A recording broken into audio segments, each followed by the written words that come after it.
Gerbang kos lupa ditutup iPhone dan tablet raib.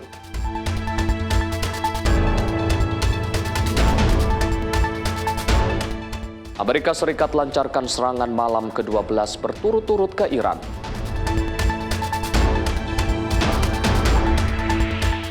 Wapres Gibran tinjau proyek pengolahan sampah jadi listrik di Palembang.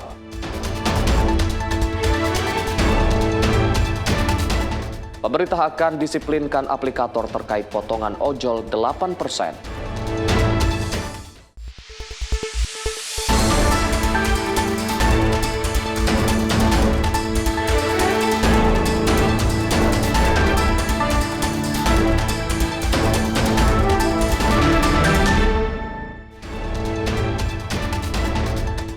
Halo, selamat malam pemirsa, menemani waktu istirahat Anda. Kami hadirkan rangkuman informasi teraktual selama hari ini seputar peristiwa dari dalam dan luar negeri. Bersama saya Arif Rifai, inilah Ruang Redaksi. Pemirsa, aksi pencurian kembali meneror rumah kos. Seorang penghuni kos kehilangan 1 unit iPhone dan tablet di kawasan Tomang, Grogol, Petamburan, Jakarta Barat. Diduga aksi pencurian terjadi akibat gerbang kos lupa ditutup.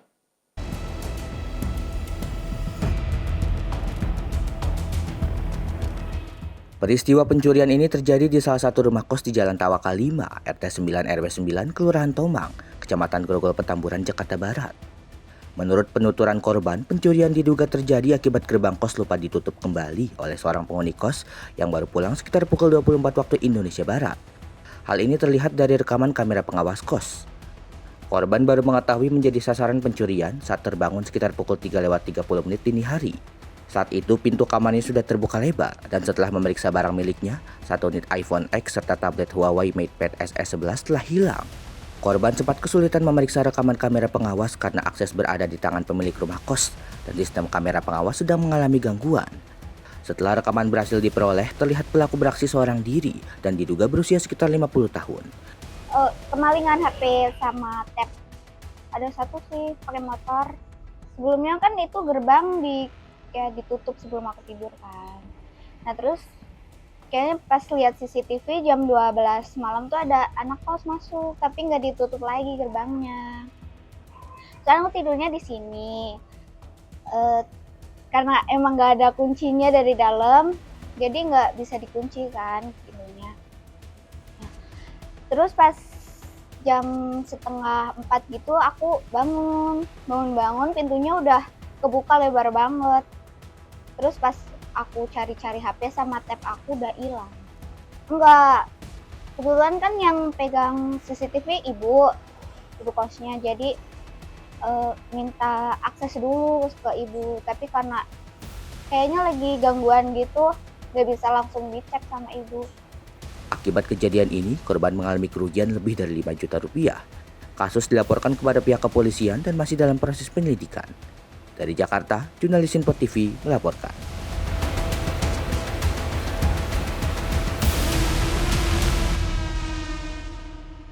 Sementara itu pemirsa, Satres Narkoba Polrestabes Medan menggerebek sarang narkoba dengan beragam barikade dan portal berlapis di Desa Serba Jadi, Sunggal, Kabupaten Deli Serdang, Sumatera Utara. Petugas mengamankan 3 pelaku setelah melepaskan sejumlah tembakan peringatan.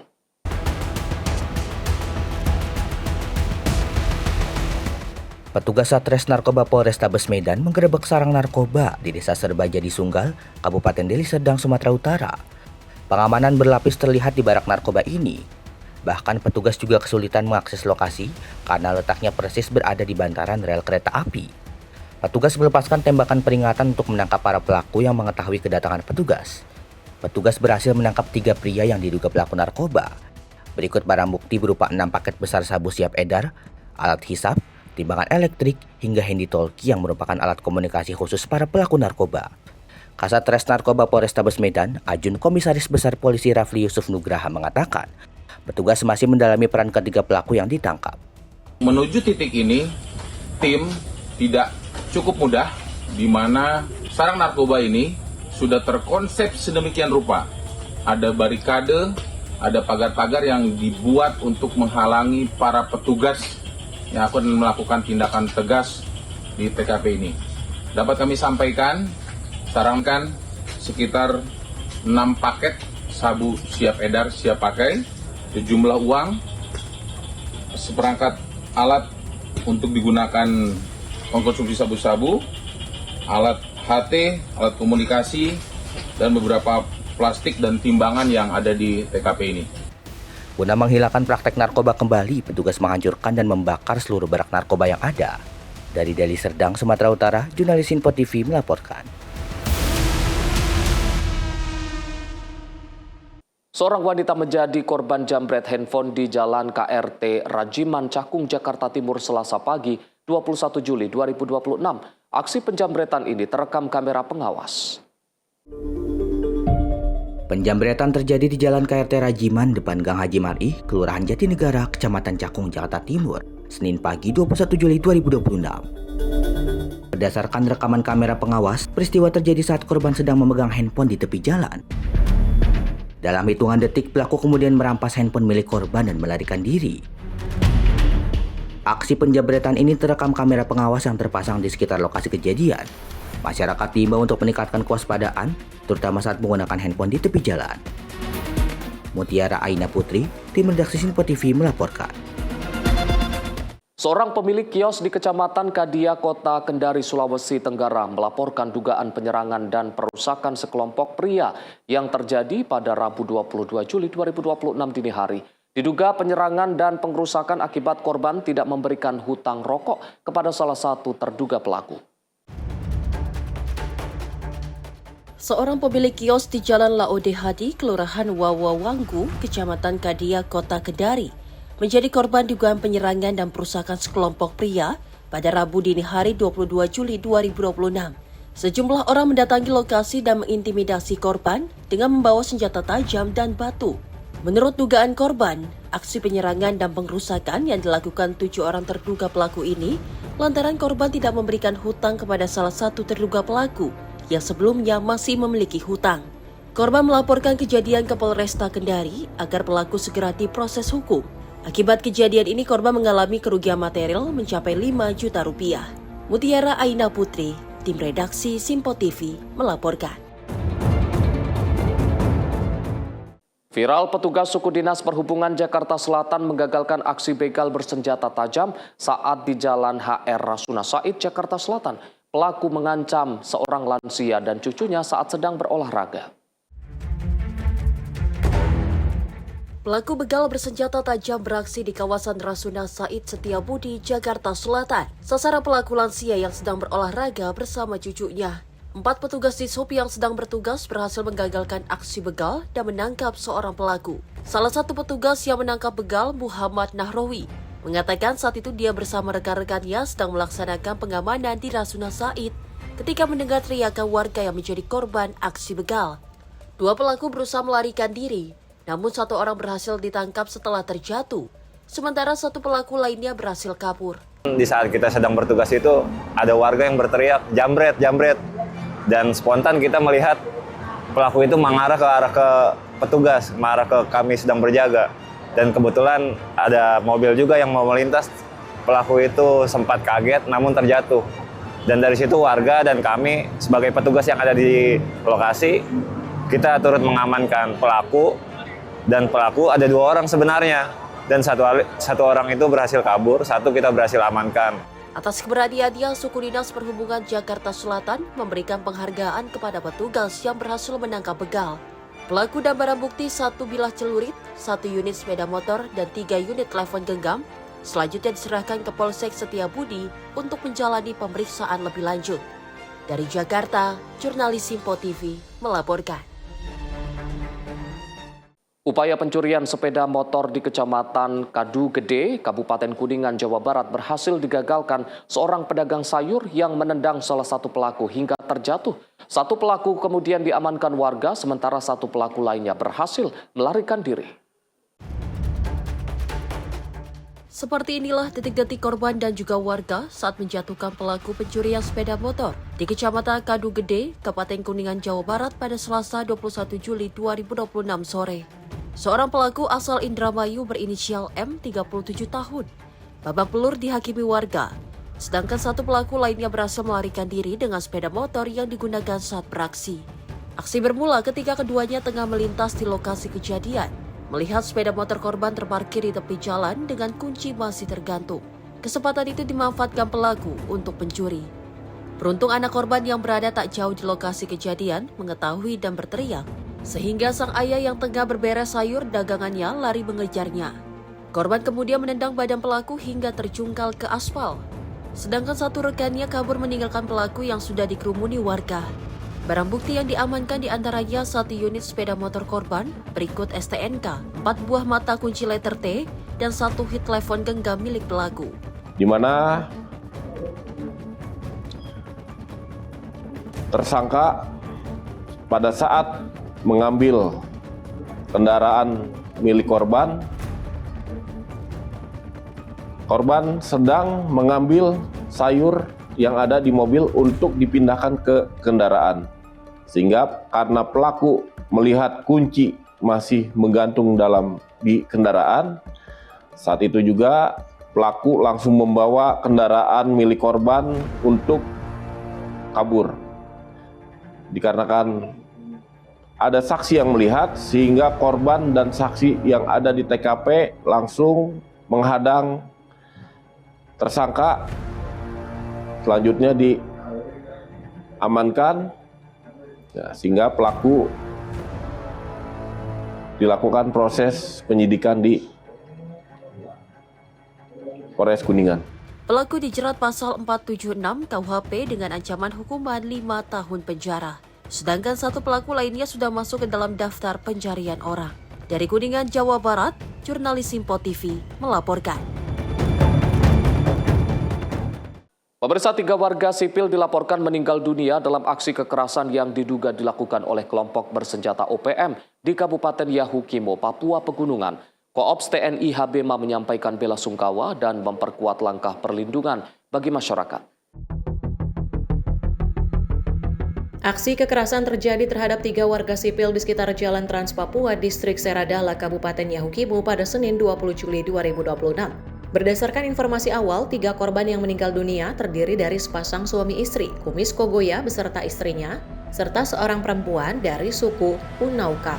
Hingga kini identitas lengkap dan kronologi kejadian masih dalam proses pendalaman oleh aparat berwenang. Kepala Penerangan Koops TNI HBMA Letkol Infantri M. Wirya Artadiguna menyebut, penyelidikan, pengejaran, dan penegakan hukum terhadap para pelaku terus dilakukan sesuai ketentuan yang berlaku. Wirya mengungkapkan kelompok OPM menuduh ketiga korban sebagai agen intelijen yang bekerja sama dengan pihak militer.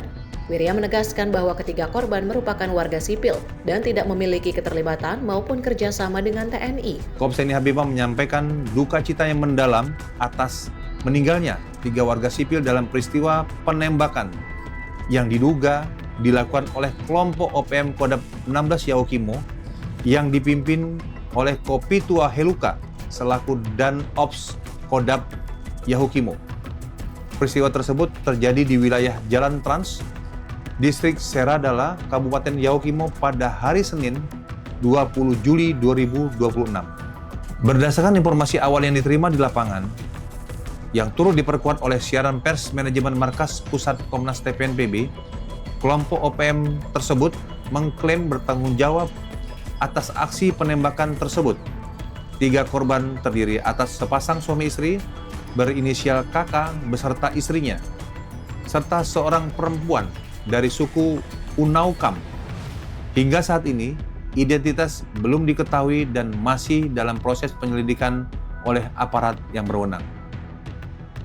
Kelompok tersebut menuduh ketiga korban sebagai agen intelijen yang bekerja sama dengan pihak militer. Berdasarkan informasi yang kami peroleh, tuduhan tersebut tidak benar. Ketiga korban merupakan warga sipil dan tidak memiliki keterlibatan maupun kerjasama dengan TNI. Oleh karena itu, tuduhan yang disampaikan terhadap para korban kami nyatakan tidak benar. TNI HBMA juga menegaskan bahwa perlindungan terhadap masyarakat menjadi prioritas dalam setiap pelaksanaan tugas. Masyarakat pun diimbau untuk tetap tenang, tidak mudah terpengaruh informasi yang belum terverifikasi, serta bersama-sama menjaga keamanan di wilayah Papua. Jihan Nabila, Simpo TV, melaporkan. Sebuah video viral di media sosial saat warga Tanjung Balai menggeruduk rumah seorang ASN guru perempuan. Ibu guru dan suaminya diduga melakukan pelecehan seksual terhadap anak di bawah umur yang diketahui merupakan yatim piatu. Aksi bejat seorang guru ASN perempuan bersama suaminya memancing amarah warga Kelurahan Perjuangan, Kecamatan Teluk Nibung, Kota Tanjung Balai, Sumatera Utara. Ratusan warga mengepung dan menggeruduk rumah ibu guru tersebut usai mengetahui perbuatan keji yang dilakukan bersama sang suami. Kedua pelaku diduga melakukan pelecehan terhadap anak laki-laki di bawah umur. Dari video yang beredar, ratusan warga menunggu di depan rumah ASN tersebut dan berupaya mengeroyok pelaku saat dibawa polisi dari rumahnya. Tak lama muncul ibu guru yang masih mengenakan seragamnya keluar rumah dan melarikan diri dari amukan massa. Para warga yang datang geram atas dugaan pencabulan terhadap seorang anak yatim piatu yang masih duduk di bangku kelas 5 sekolah dasar. Dalam proses pengamanan, pasangan suami istri ini akhirnya dibawa oleh petugas menuju Mapolres Tanjung Balai untuk menjalani pemeriksaan. Massa juga sempat mendatangi Mapolres Tanjung Balai untuk menyampaikan tuntutan agar kasus tersebut ditangani secara serius. Saat ini kedua tersangka pelaku masih menjalani pemeriksaan oleh penyidik Satreskrim Polres Tanjung Balai untuk mendalami dugaan keterlibatan mereka dalam perkara tersebut. Kepolisian masih mengumpulkan keterangan dari saksi, memeriksa bukti-bukti yang ada, serta melakukan penyelidikan lebih lanjut untuk mengungkap fakta secara menyeluruh. Tim redaksi Simpo TV melaporkan. Gubernur Banten Andra Soni melepas tim robotik Ponpes As-Saadah di Kecamatan Cikesal, Kabupaten Serang, Rabu 22 Juli 2026. Berbagai inovasi yang dihasilkan para santri menunjukkan potensi besar generasi muda Banten. Gubernur Banten Andra Soni melepas 15 santri bersama 3 pembimbing Pondok Pesantren Modern As-Saadah, Kecamatan Cikesal, Kabupaten Serang, yang akan mengikuti kompetisi robotik internasional di University of Malaysia pada 24 hingga 26 Juli 2026. Pelepasan tim robotik tersebut dilakukan di lingkungan Ponpes Modern As-Saadah pada Rabu 22 Juli 2026. Rombongan dijadwalkan berangkat ke Malaysia pada Kamis 23 Juli 2026, sementara perlombaan berlangsung mulai Jumat hingga Minggu. Dan saya berharap semoga anak-anakku yang terpilih sebanyak 15 orang ini beserta rombongan mendapatkan kemudahan, kelancaran, dan tentunya kesuksesan. Tapi satu hal yang paling penting adalah kalian sebenarnya bukan sedang bertanding, tapi kalian sedang menguji, sedang berproses secara alamiah untuk menjadi yang terbaik. Walaupun 15 orang yang berangkat, tapi bukan mereka saja yang terbaik, tapi semua ekosistem di sini adalah yang terbaik. Andra Soni mengatakan kunjungannya ke Ponpes Modern As-Saadah merupakan yang kedua kalinya. Sebelumnya ia datang untuk menyaksikan pameran hasil inovasi robotik karya para santri. Ia menyampaikan apresiasi kepada pengasuh pondok pesantren yang secara konsisten mengembangkan pendidikan berbasis teknologi tanpa meninggalkan nilai-nilai keislaman. Menurut Andra Soni, berbagai inovasi yang dihasilkan para santri menunjukkan potensi besar bagi generasi muda Banten. Beberapa di antaranya adalah robot untuk smart farming, sistem pengolahan sampah, hingga teknologi pemurnian air. Tim redaksi Simpo TV melaporkan. Pemirsa, Amerika Serikat lancarkan serangan malam ke-12 berturut-turut ke Iran. Simak informasinya usai jeda. Tetaplah bersama kami di Ruang Redaksi.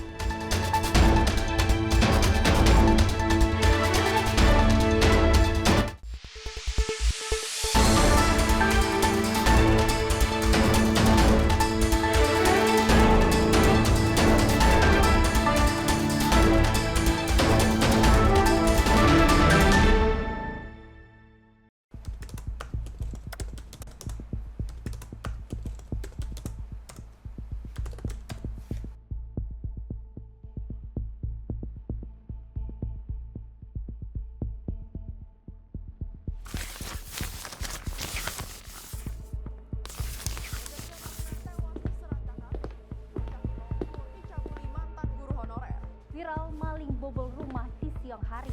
Polisi bongkar peredaran narkoba jaringan internasional. Dugaan pembunuhan mayat dalam drum belum terungkap. Lagi, lansia tewas dengan penuh luka bacok. Mengaku tidak dinafkahi suami, seorang ibu bunuh anak kandung. Satreskrim Polres Goa mengepung rumah terduga pelaku pencurian di Desa Bontoala, Kecamatan Palangga. Sally, saat akan standby. diamankan. 3, 2, 1. Di balik setiap peristiwa selalu ada fakta yang tersembunyi. Saksikan catatan kriminal setiap Senin hingga Jumat hanya di Simpo TV.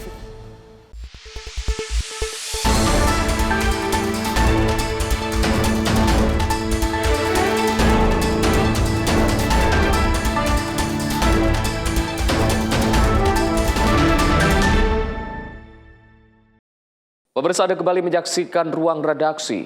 Militer Amerika Serikat mengklaim telah melancarkan serangan ke-12 secara berturut-turut terhadap sejumlah target militer Iran. Serangan dikatakan menyasar fasilitas strategis untuk melemahkan kemampuan militer Teheran.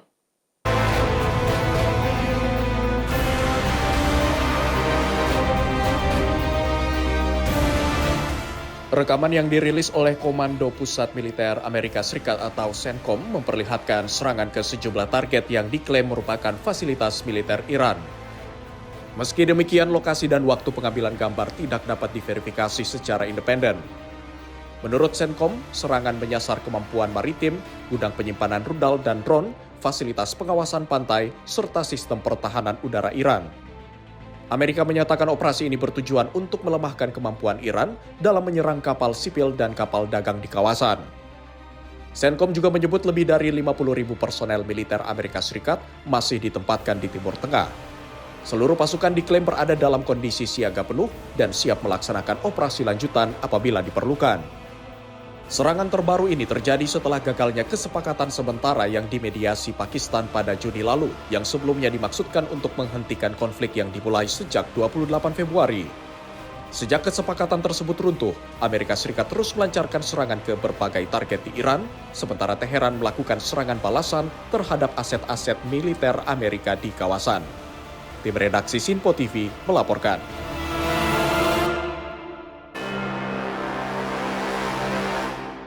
Sementara itu, Menteri Luar Negeri Rusia Sergei Lavrov menyatakan kelanjutan konflik antara Amerika Serikat dan Iran tidak menguntungkan kedua belah pihak. Dalam konferensi pers usai pertemuan dengan negara-negara ASEAN di Pasai, Filipina, Lavrov menegaskan Rusia mendukung penyelesaian melalui dialog dan menolak segala upaya yang memperpanjang konflik. Американцы, которые и через поставки вооружений за счет Евросоюза. Dalam pernyataannya, Lavrov menyebut masih ada pihak-pihak yang berupaya memperkeruh situasi agar pertikaian terus berlangsung. Namun menurutnya Rusia tidak termasuk negara yang mendukung langkah tersebut. Lavrov juga membantah tuduhan sejumlah pihak barat yang menyatakan Rusia dan Tiongkok memasok senjata kepada Iran untuk menyerang fasilitas milik Amerika Serikat. Ia menilai tuduhan itu tidak berdasar dan justru menyorot keterlibatan langsung Amerika dalam mendukung Ukraina melalui bantuan senjata, intelijen, hingga sistem Starlink. Selain membahas Timur Tengah, Lavrov mengungkapkan bahwa Rusia dan negara-negara ASEAN juga memiliki kekhawatiran terhadap perkembangan program nuklir di kawasan Eropa, termasuk proyek AUKUS dan laporan mengenai rencana Jerman memperkuat kapasitas nuklirnya. У меня ощущение, что продолжение боевых действий не в интересах ни Соединенных Штатов, ни Ирана. Есть желающие подзуживать каждую из сторон для того, чтобы этот конфликт продолжался. Мы не из их числа. Сейчас вот почему-то раздувают на Западе, в Вашингтоне в частности, какую-то, тему, что Россия и Китай напрямую снабжают Иран тем вооружениями, которые Иран использует для атак американских объектов. Вы знаете, просто даже уже как-то неловко это слышать. Я оставляю на совести изобретателей этой информации их заявления, но уж кто-кто, а американцы, которые и через поставки вооружений за счет Евросоюза, и через предоставление разведданных, система Starlink и многое другое, не просто помогают, а напрямую участвуют в наведении украинских вооружений на цели, в том числе гражданские цели, на российской территории. Rusia menegaskan akan terus mendukung penyelesaian konflik melalui jalur diplomasi. Selain itu, Rusia juga menyatakan siap menghadapi berbagai perkembangan situasi keamanan internasional di tengah meningkatnya ketegangan geopolitik di sejumlah kawasan dunia. Tim redaksi Sinpo TV melaporkan. Sementara itu, aksi demonstrasi menolak kedatangan Menteri Luar Negeri Amerika Serikat Marco Rubio berakhir ricuh di kota Pasai, Filipina. Ratusan pengunjuk rasa bentrok dengan aparat kepolisian saat berusaha mendatangi lokasi berlangsungnya rangkaian pertemuan Menteri Luar Negeri ASEAN.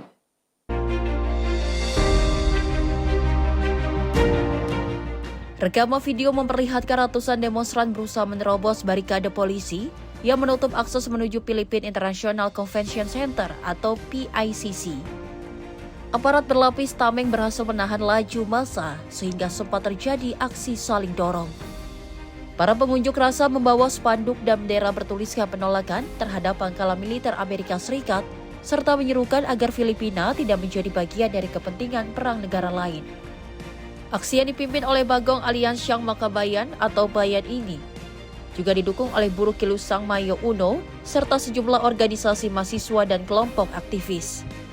Hinding-hinding isusuko, hinding-hindi aatras ang mga manggagawa at sambayan ng Pilipino na nakakaranas ng napakatinding kahirapan, kagutuman at inustisya dahil sa patakaran ng Estados Unidos at iba pang mga imperialistang bayan na patuloy na nandarambong sa ating likas yaman, patuloy na lumalabag sa ating teritoryo at patrimonya. Para demonstran menuduh pemerintah Filipina terlalu memberikan ruang bagi kerjasama militer dan ekonomi dengan Amerika Serikat. Mereka juga menolak program Pexilica yang dinilai berpotensi memberikan keuntungan bagi pihak asing atas sumber daya dan tenaga kerja Filipina. Dalam orasinya, para aktivis juga mendesak pemerintah mencabut berbagai kesepakatan yang mereka nilai merugikan kedaulatan Filipina. Mereka menegaskan penolakan terhadap kehadiran pasukan Amerika Serikat dan menuntut agar kepentingan nasional lebih diutamakan. Aksi protes berlangsung bertepatan dengan kehadiran Marco Rubio dalam rangkaian pertemuan tingkat Menteri Luar Negeri ASEAN. Selama kunjungan di Filipina, Rubio dijadwalkan mengikuti ASEAN Post Ministerial Conference, ASEAN Regional Forum, dan pertemuan Menteri Luar Negeri East Asia Summit. Tim redaksi Simpo TV melaporkan. Pemirsa, pesan dukungan militer Jerman kepada Ukraina kini terpampang di berbagai stasiun dan gerbong metro di Kiev. Kampanye bertajuk Razom atau Bersama ini menegaskan kerjasama kedua negara dalam pengembangan industri pertahanan.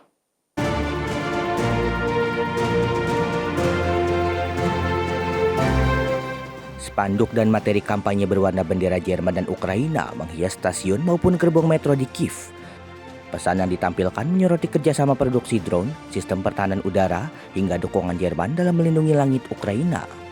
Pada 14 April lalu, Jerman dan Ukraina sepakat memperluas kerjasama industri pertahanan, termasuk memproduksi drone secara bersama, serta mengembangkan sistem pertahanan udara dan rudal.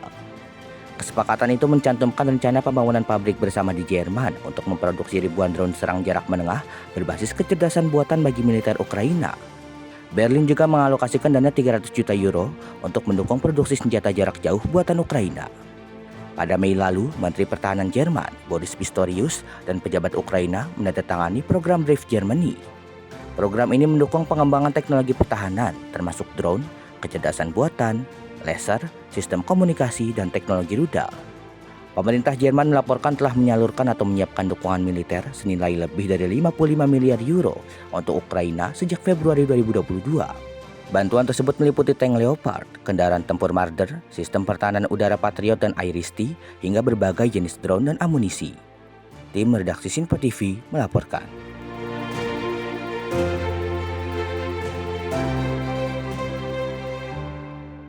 Menteri Luar Negeri Amerika Serikat Marco Rubio bertemu dengan Presiden Filipina Ferdinand Marcos Jr. di Istana Malacanang, Manila. Pertemuan bilateral ini berlangsung di sela rangkaian pertemuan Menteri Luar Negeri ASEAN ke-59 yang digelar di Filipina.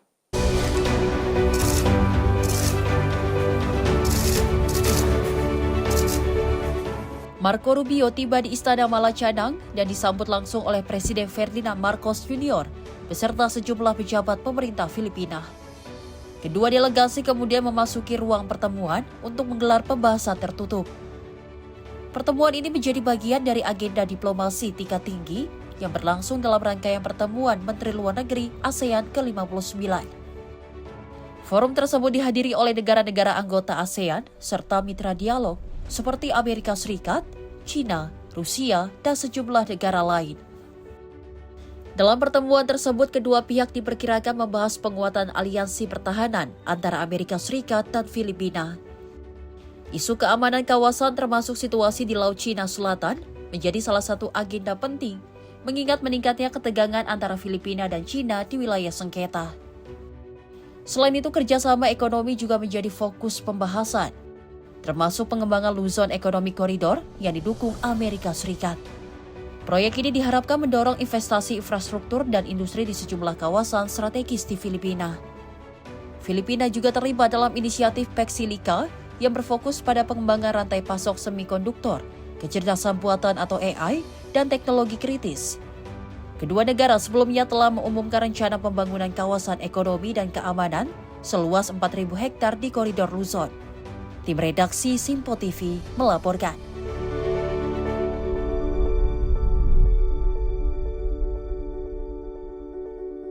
Kita beralih ke informasi lain, pemirsa. SPBU di kota Ramalah, tepi barat dipadati warga yang mengantre untuk mendapatkan bahan bakar. Kelangkaan BBM memicu kepanikan dan mendorong warga memborong pasokan yang masih tersedia.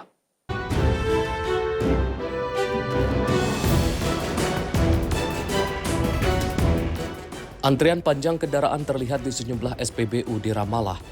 Sejumlah warga terlihat mengisi tangki kendaraan sekaligus menyiapkan jerigen berisi bahan bakar untuk mengantisipasi kelangkaan. Seorang warga mengaku mobilnya kehabisan bahan bakar di tengah perjalanan dan terpaksa mendorong kendaraannya menuju SPBU. Menurutnya, krisis ini membuat warga harus menghabiskan berjam-jam hanya untuk mendapatkan BBM. صعب جدا جدا يعني أنا جاي من حوار وشغال في بيت حنينة فانقطعت في البنزين برام الله وبدي أوصل بيت حنينة ومش قادر أوصل الشغل لأنه ولا نسبة بنزين نهائيا يعني كعب الزق في السيارة زك لحتى أقدر إني أعبي بنزين وهذه المشكلة إنه فيش بنزين يعني طلع الأزمة بدك تضيع نص نهارك مشان تعبي بنزين نص نهار بدي أضيع مشان أعبي السيارة بنزين أحط فيها بنزين يعني بحط ب100 لكن ليش أعبيها أحط ب100. Kementerian Keuangan Palestina dan Otoritas Perminyakan menyatakan gangguan pasokan dipicu kekhawatiran akan memanasnya konflik di kawasan, serta hambatan dalam proses transfer kelebihan mata uang shekel ke bank-bank Israel. Otoritas Perminyakan menegaskan pemasokan BBM ke Palestina tetap berlangsung, dan pemerintah tengah berupaya menambah volume distribusi dalam beberapa hari ke depan. Warga juga diimbau tidak melakukan pembelian secara berlebihan. Sementara itu, distributor BBM di Ramalah menyebut berkurangnya pasokan dari Israel serta aksi panik buying menjadi faktor yang memperparah krisis. Pihaknya berharap pasokan bahan bakar dapat kembali normal dalam beberapa hari mendatang. Tim redaksi Simpo TV melaporkan.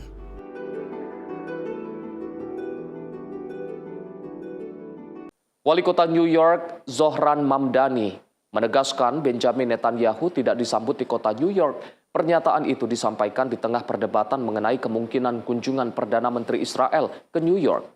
For the targeting of neonatal hospitals and maternity care centers, denying newborns even the chance to live. For the countless people he starved as he blocked food and humanitarian aid from reaching them. Dalam keterangannya, Mamdani menyebut Netanyahu sebagai penjahat perang dan menuduhnya bertanggung jawab atas banyaknya korban sipil di jalur Gaza. Ia juga mendesak pemerintah federal Amerika Serikat agar bergabung dengan ICC serta melaksanakan surat perintah penangkapan terhadap Perdana Menteri Israel tersebut yang diterbitkan ICC pada November 2024 atas dugaan kejahatan perang dan kejahatan terhadap kemanusiaan. Benjamin Netanyahu is a war criminal, the architect of a horrific genocide against the Palestinian people. He is responsible for the killing of more than 73,000 people, for the maiming of tens of thousands of children, as those who survive undergo amputation without anesthesia, for the targeting of neonatal hospitals and maternity care centers, denying newborns even the chance to live, for the countless people he starved as he blocked food and humanitarian aid from reaching them. Meski demikian, pemerintah kota New York menyatakan otoritas lokal tidak memiliki dasar hukum yang memungkinkan mereka menangkap Netanyahu apabila berkunjung ke kota tersebut. ICC menerbitkan surat perintah penangkapan terhadap Benjamin Netanyahu pada 21 November 2024. Netanyahu dituduh bertanggung jawab atas dugaan kejahatan perang, termasuk penggunaan kelaparan sebagai metode perang, serangan terhadap warga sipil, serta dugaan kejahatan terhadap kemanusiaan. Pemerintah Israel menolak seluruh tuduhan tersebut dan tidak mengakui yurisdiksi ICC. Menurut Israel, operasi militer yang dilakukan hanya menargetkan Hamas dan kelompok bersenjata lainnya, sementara ICC dituduh bersikap bias secara politik. Netanyahu dikabarkan berpeluang menghadapi sidang Majelis Umum Perserikatan Bangsa-Bangsa di New York pada September mendatang. Namun hingga kini belum ada konfirmasi resmi mengenai kehadirannya. Tim redaksi Sinpo TV melaporkan.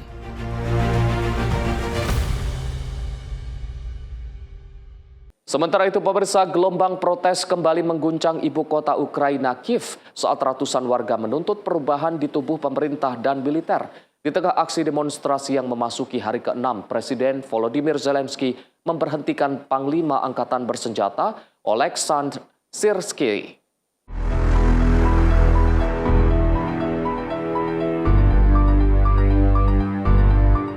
Para pengunjuk rasa berkumpul di sekitar Teater Franco Kiev sambil membawa spanduk dan poster yang mengkritik Presiden Zelensky, serta menuntut perubahan kebijakan pemerintah.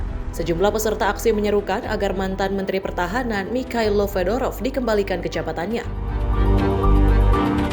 Beberapa jam setelah aksi berlangsung, Presiden Zelensky mengumumkan pemberhentian Panglima Angkatan Bersenjata Oleksandr Syrskyi dan menunjuk Mayor Jenderal Mikhailo Drapati sebagai penggantinya. Fedorov yang menjabat Menteri Pertahanan sejak Januari lalu dicopot dalam perombakan kabinet pada pertengahan Juli. Keputusan tersebut memicu kritik dari para pendukungnya yang menilai ia berhasil mendorong modernisasi militer, termasuk pengembangan teknologi drone. Pemberhentian Syrskyi terjadi setelah muncul perselisihan terbuka dengan Fedorov yang menuduh pimpinan militer menghambat program reformasi pertahanan. Meski demikian, Syrskyi menyatakan tidak mengetahui adanya konflik tersebut dan menyampaikan permohonan maaf apabila ada pihak yang merasa tersinggung. Dalam arahannya, Zelensky meminta panglima baru untuk mempercepat pembaruan struktur komando militer, meningkatkan distribusi senjata dan drone, memperkuat pertahanan udara, serta memperbaiki sistem mobilisasi pasukan. Tim redaksi Sinpo TV melaporkan. Pemirsa, wabah Ebola tak hanya mengancam kesehatan tetapi juga melumpuhkan aktivitas ekonomi di perbatasan Republik Demokratik Kongo dan Uganda. Pembatasan lintas batas membuat perdagangan lesu dan memicu kenaikan harga kebutuhan pokok. Suasana kota perbatasan Mahagi di timur Republik Demokratik Kongo terlihat lebih lengang. Truk-truk terparkir di pos perbatasan, sementara petugas kesehatan memperketat pemeriksaan untuk mencegah penyebaran Ebola. Para sopir taksi mengaku kehilangan mata pencaharian setelah pembatasan diberlakukan. Sebelumnya, mereka bebas mengangkut penumpang di wilayah Kongo maupun Uganda, namun kini aktivitas mereka terhenti. Kola barriere kangami awa, pona biso ba taximen eza pasi. Po biso tozwaka cop to katisaka na Uganda, tobeta tous les deux côtés. Siko bakangi kote ya Uganda, toyebi te tokosala nde nini. Wana ntango mosusu eza nini komprehension ya gouvernement. Tidak hanya itu, pedagang juga mengeluhkan melonjaknya harga barang impor dari Uganda. Kenaikan biaya memaksa mereka menaikkan harga jual yang pada akhirnya membebani konsumen. Depuis bakangi barrière solo toza na difficulté po biloko mosusu, par exemple ndenge ozaki kozwa yango kuna okozwa par exemple na 10 000 shele, siko vi ba problème ya nzela ba prix kuna pe prix emati. Muso ozaki ozwa na 10 000 okute komi ba 11 500 ba 12 000 mwa likolo wana babakisi mike. Siko biso pe kuna ndenge tokuta mwa prix emati, biso pe toza obligé awa tomatisa prix po tozwa mwa bénéfice mike. Biso pe tobakisa mwa ba 1000 ba 2000 likolo bongo kaka. Warga Mahagi mendesak pemerintah Kongo dan Uganda mencari solusi agar aktivitas lintas batas dapat kembali berjalan tanpa mengabaikan langkah pencegahan Ebola. Uganda saat ini memasuki masa pengawasan 42 hari untuk dinyatakan bebas Ebola oleh Organisasi Kesehatan Dunia. Namun wabah masih berlangsung di wilayah timur Republik Demokratik Kongo. Tim redaksi Sinpo TV melaporkan.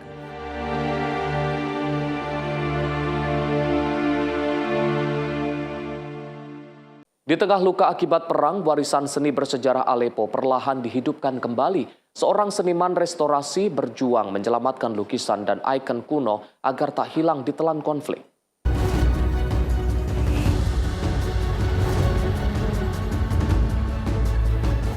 Di sebuah bengkel seni di kota Aleppo, seniman restorasi Nimat Badawi dengan telaten membersihkan dan memperbaiki lukisan bersejarah yang rusak akibat perang. Berbagai karya seni tampak berada dalam tahap pemulihan, termasuk lukisan di Katedral Armenia Fortimetris yang berhasil ia selamatkan dari kerusakan parah. Badawi mengatakan konflik berkepanjangan menyebabkan banyak gereja, rumah dan bangunan bersejarah di Aleppo mengalami kerusakan.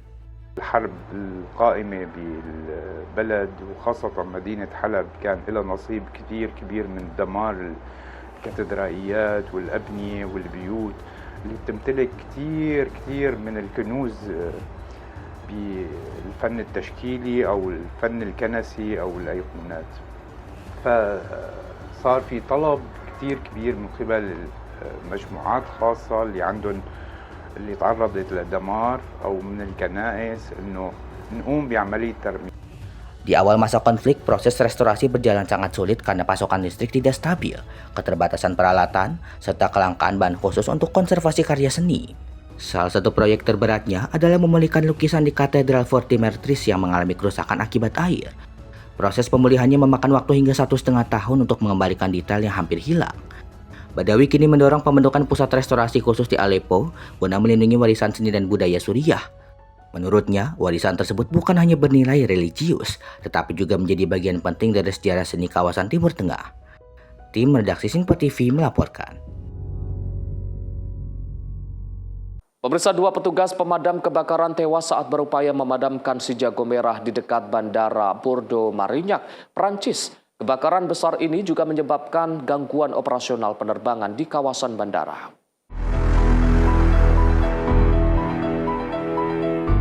Kebakaran terjadi pada Selasa siang waktu setempat di wilayah Marignac, pinggiran kota Bordeaux. Rekaman video memperlihatkan kepulan asap hitam dan api membesar saat petugas pemadam berlarian menuju lokasi kebakaran. Otoritas setempat menyatakan 2 petugas pemadam gugur saat menangani kebakaran sebuah bangunan yang berlokasi tidak jauh dari Bandara Bordeaux Marignac. Menteri Dalam Negeri Prancis Laurent Nunez mengkonfirmasi kabar duka tersebut di hadapan Majelis Nasional, seraya menyatakan akan segera menuju lokasi untuk memantau langsung penanganan darurat. Pihak bandara menyebut asap dari lokasi kebakaran menyebabkan sejumlah penerbangan mengalami keterlambatan serta membatasi akses menuju area sekitar bandara.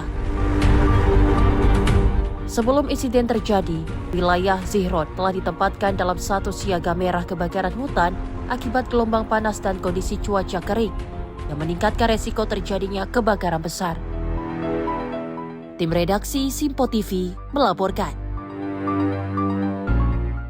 Sementara itu, ribuan pendukung gerakan kaum muda bernama Cockroach kembali menggelar aksi di New Delhi, India. Mereka menuntut reformasi sistem pendidikan dan berjanji akan bertahan hingga tuntutan mereka dipenuhi.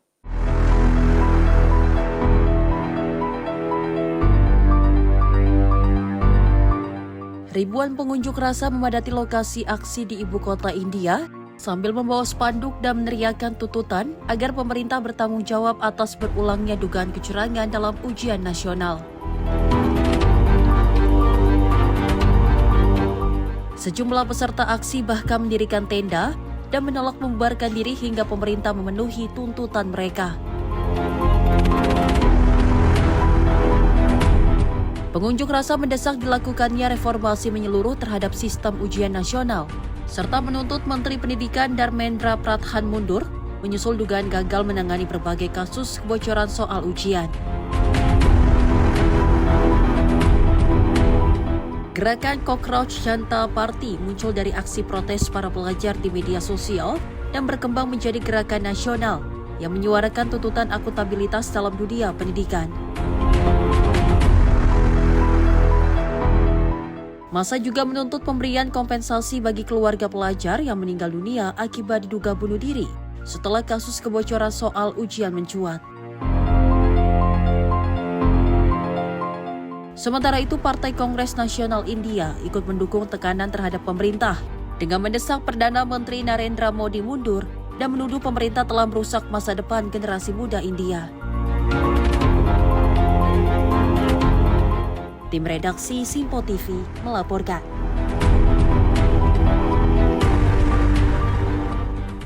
Operasi penyelamatan terus berlangsung setelah ledakan gas metana menghantam terowongan proyek pembangkit listrik tenaga air di negara bagian Sikkim, India. Sedikitnya 20 pekerja dilaporkan tewas, sementara 5 orang lainnya masih terperangkap di dalam terowongan. Berikut laporan selengkapnya. Tim penyelamat dan petugas keamanan diterjunkan ke lokasi ledakan gas metana di terowongan proyek pembangkit listrik tenaga air. Terlihat pula warga yang berkumpul di sekitar area untuk menyaksikan proses evakuasi. Insiden terjadi di proyek pembangkit listrik tenaga air NHPC Testa Stage 6 di kawasan Samardung, Distrik Namchi pada Senin lalu. Awalnya otoritas menduga terjadi tanah longsor. Namun hasil penyelidikan sementara menyebutkan pelepasan gas metana dalam jumlah besar diduga memicu ledakan yang menyebabkan terowongan runtuh. उस टाइम में बाहर था लेकिन मेरा काफी बंदा अंदर ही काम कर रहा था। स्थिति क्या है ना सर, जो फ्लोर भी एक फेस है, इधर टोटल 4 फेस है, उसी में से एक ही फेस में जो मीथेन गैस ज्यादा निकल रहा था। हम लोग पूरा सेफ्टी के साथ काम करता था, लेकिन उस टाइम इतना ज्यादा मीथेन गैस निकल रहा था, लेकिन उसका कारण से फेस वो मीथेन गैस ब्लास्ट हो गया था, air blast. Setelah ledakan terjadi, para pekerja berkumpul di titik evakuasi untuk memastikan jumlah rekan kerja yang masih hilang. Upaya memasuki kembali terowongan sempat dilakukan, namun terhambat rendahnya kadar oksigen di dalam lorong. Tim National Disaster Response Force terus berupaya menembus terowongan, meski harus menghadapi gas beracun, lumpur, genangan air, dan kondisi yang tidak stabil. Pemerintah negara bagian Sikkim telah menjanjikan kompensasi bagi keluarga korban, sementara operasi pencarian terhadap 5 pekerja yang masih terperangkap terus dilakukan. Tim redaksi Simpo TV melaporkan.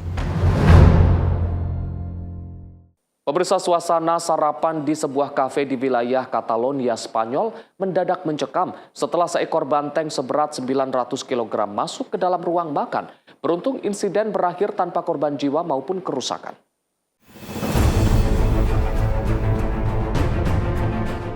Rekaman CCTV memperlihatkan seekor banteng berjalan tenang memasuki parkusi di kota Ribes de Freser, Provinsi Girona, Spanyol. Hewan berukuran besar itu melintas di antara meja-meja pengunjung dan berjalan hingga ke bagian belakang kafe. Sejumlah pengunjung terlihat membisu dan tidak bergerak saat banteng berada di dalam ruangan. Seorang pelayan kemudian dengan tenang mendekati hewan tersebut dan perlahan mengarahkannya kembali menuju pintu keluar. Setelah sekitar 20 detik berada di dalam kafe, banteng itu berhasil keluar melalui pintu yang sama tanpa melukai siapapun maupun merusak fasilitas. Saat kejadian berlangsung, sekitar 20 orang sedang berada di dalam kafe. Insiden terjadi sekitar pukul 9.45 waktu setempat ketika kawanan sapi sedang dipindahkan dari padang penggembalaan di dekat Campelus menuju sebuah peternakan. Menurut laporan, banteng berusia 3 tahun itu terpisah dari kawanannya saat berada di bagian belakang iringan.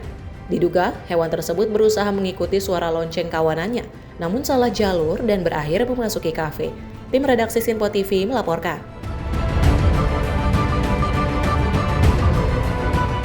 Pemirsa, Wapres Gibran tinjau proyek pengolahan sampah jadi listrik di Palembang. Simak informasinya usai jeda. Ruang redaksi segera kembali.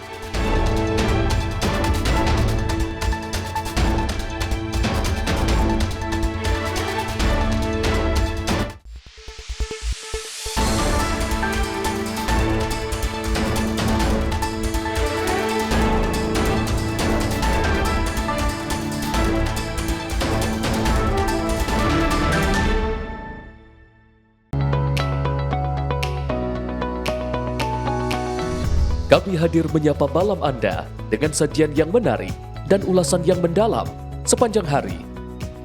Akhiri aktivitas Anda dengan berbagai perkembangan peristiwa yang terjadi sepanjang hari.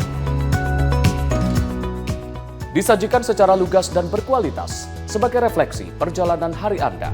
Sepanjang hari, berbagai informasi penting nasional dan mancanegara terus bergerak dan berkembang.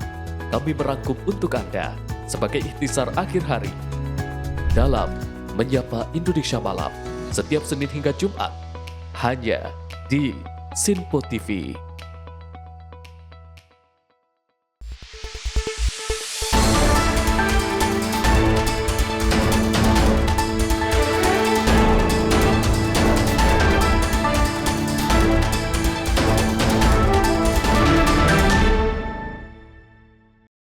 Selamat malam pemirsa, Anda kembali menyaksikan Ruang Redaksi. Wakil Presiden Gibran Rakabuming Raka meninjau pembangunan fasilitas pengolahan sampah menjadi energi listrik atau PSEL Keramasan di Palembang, Sumatera Selatan. Peninjauan dilakukan untuk memastikan pembangunan berjalan sesuai target dan dapat segera dimanfaatkan oleh masyarakat. Fasilitas ini dirancang mampu mengolah hingga 1.000 ton sampah per hari menjadi energi listrik ramah lingkungan.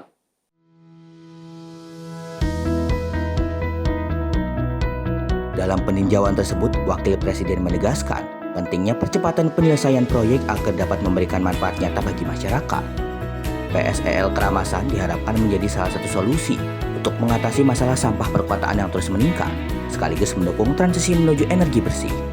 Dengan kapasitas pengolahan mencapai 1.000 ton sampah per hari, PSEL Keramasan akan menghasilkan sekitar 17,7 MW energi hijau yang akan disalurkan ke jaringan listrik Kota Palembang. Selain mengurangi timbunan sampah di tempat pemprosesan akhir, fasilitas ini juga diharapkan mendorong terciptanya lingkungan yang lebih bersih, sehat, dan berkelanjutan. Proyek ini menjadi bagian dari upaya pemerintah dalam memperkuat pengelolaan sampah modern, sekaligus meningkatkan pemanfaatan energi baru terbarukan di Indonesia. Tim Redaksi Sinpo TV melaporkan. Sementara itu, pemirsa, Wakil Presiden Gibran Rakabuming Raka berdialog dan bertukar pikiran bersama jajaran manajemen RSUD Raden Matahir di Kota Jambi. Pertemuan ini membahas upaya penguatan layanan kesehatan bagi masyarakat. Dalam dialog tersebut, Wapres membahas percepatan pembaruan peralatan medis serta peningkatan fasilitas RSUD Raden Matahir agar mampu memberikan pelayanan yang lebih optimal sebagai rumah sakit rujukan provinsi.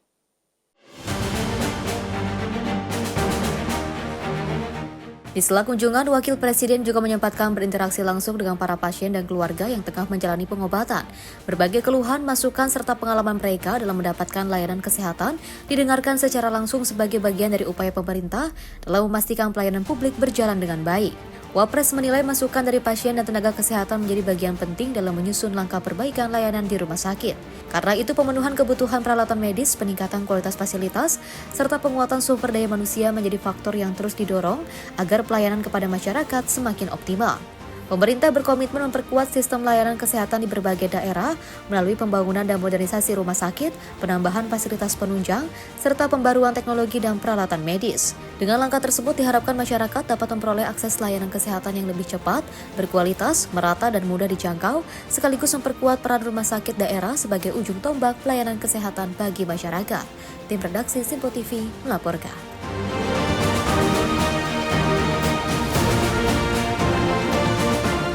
Pemirsa, Kepala BUMN sekaligus COO Danantara Indonesia Doni Oskaria menggelar pertemuan dengan Direksi Dana Reksa pada 21 Juli 2026.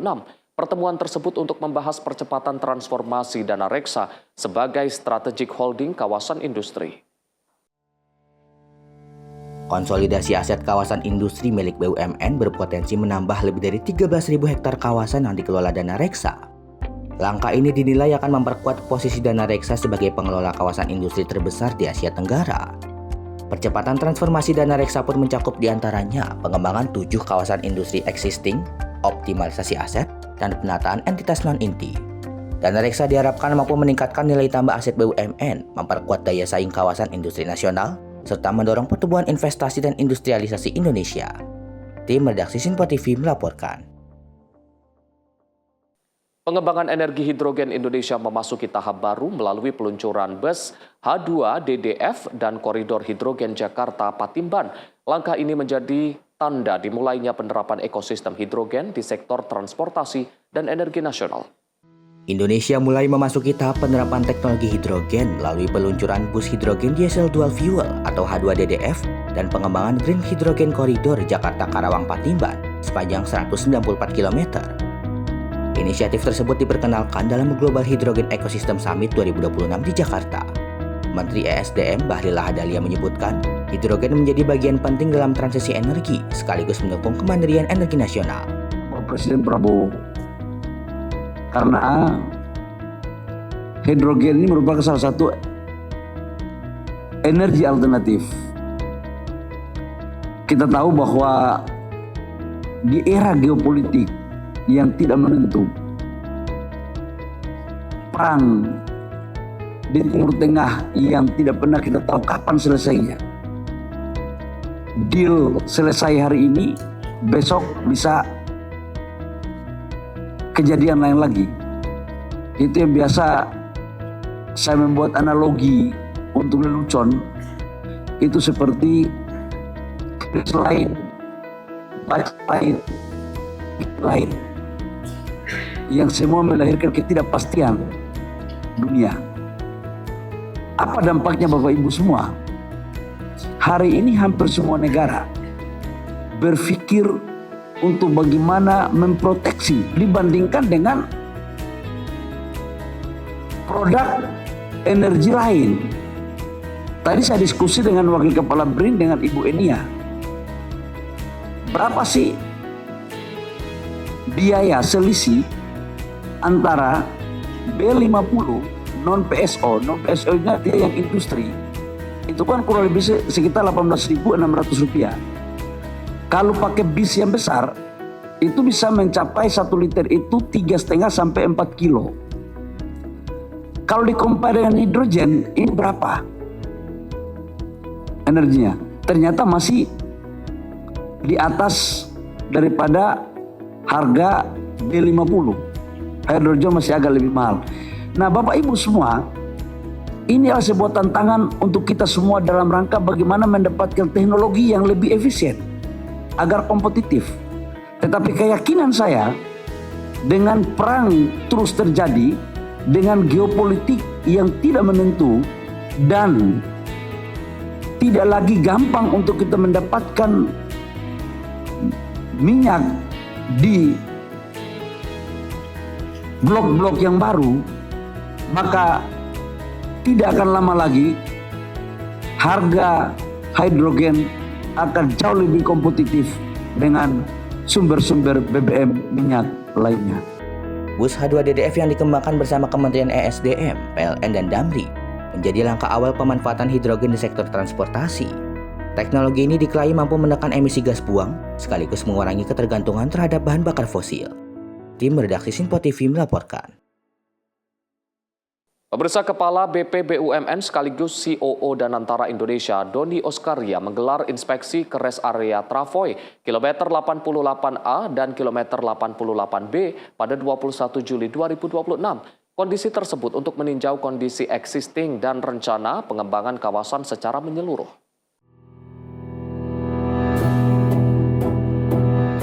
Pada 21 Juli 2026, Kepala BPBUMN sekaligus COO Danantara Indonesia, Doni Oskaria, menggelar inspeksi ke rest area Travoy KM88A dan KM88B.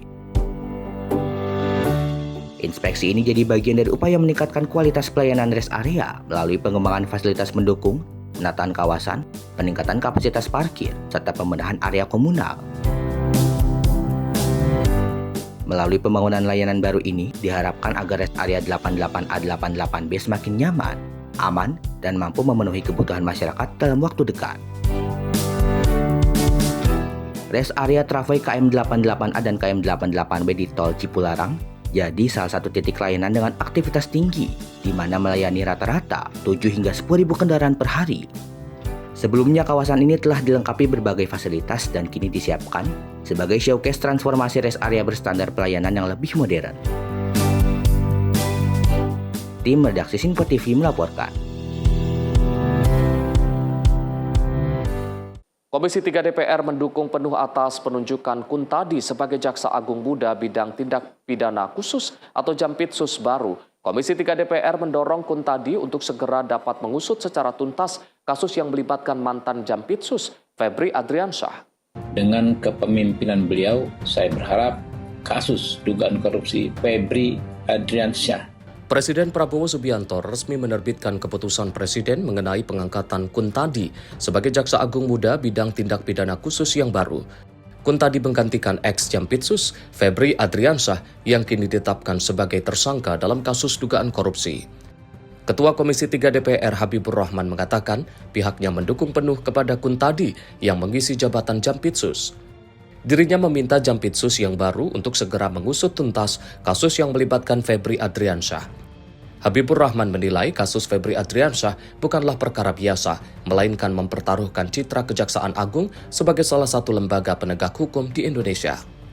Saya Habibur Rahman, Ketua Komisi 3 DPR RI, mengucapkan selamat atas diangkatnya Pak Kuntadi sebagai Jampitsus baru. Saya mengenal Pak Kuntadi sebagai sosok jaksa yang bersih, berintegritas, dan independen. Dengan kepemimpinan beliau, saya berharap kasus dugaan korupsi Febri Adriansyah dapat diusut cepat, transparan, dan berkeadilan hingga tuntas. Citra Korps Adiaksa saat ini dipertaruhkan. Jangan sampai nama baik dan kepercayaan publik terhadap institusi kejaksaan tercoreng oleh perilaku oknum. Dari Jakarta, Fahrizal, Dava Rizkiano, Sinpo TV melaporkan. Sementara itu, Partai Gerindra mendukung wacana pembentukan Dewan Pengawas Badan Gizi Nasional. Langkah ini dinilai penting dalam melakukan pengawasan kinerja jajaran dan pembenahan tata kelola BGN. Progres pembenahan terhadap BGN itu sendiri, dan kalau itu diperlukan menurut kami juga tidak ada masalah, itu sesuatu yang bagus lah.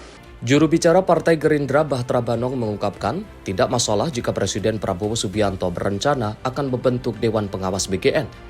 Langkah ini dinilai efektif untuk memberikan pengawasan agar BGN dapat berjalan secara transparan, baik kinerja dan pembenahan tata kelola BGN.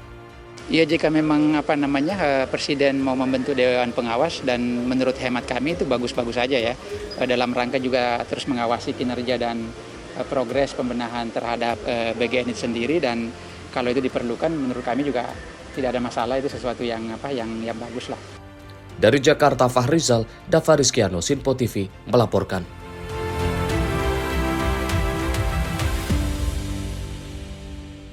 Usai dilantik Presiden menjadi Kepala Badan Gizi Nasional, Sudaryono berkomitmen akan melakukan reformasi tata kelola program makan bergizi gratis. Dirinya menegaskan pola kerja BGN akan diubah dari yang sebelumnya bergantung pada individu menjadi berbasis sistem guna memperkuat transparansi dan akuntabilitas.